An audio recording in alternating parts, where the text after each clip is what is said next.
Tena michezoni, mzunguko wa pili wa mechi za hatua ya makundi katika kombe la dunia na mwaka 2026 umeanza kwa kasi, huku timu kadhaa zikisaka ushindi muhimu ili kujiweka katika nafasi nzuri ya kufuzu hatua za mchujo. Katika mechi zilizochezwa hivi karibuni, Portugal walilazimishwa sare ya bao 1-1 dhidi ya DRC Congo kwenye kundi K.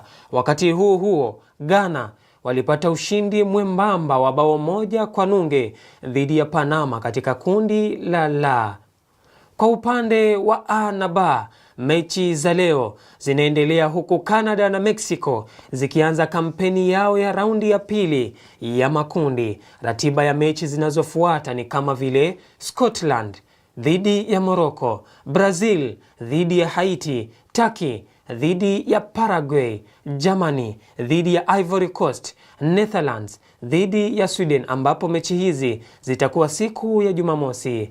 Kombe la dunia linaendelea kushika kasi huku kila alama ikizidi kuwa ya thamani katika harakati za kutinga hatua ya 32 bora.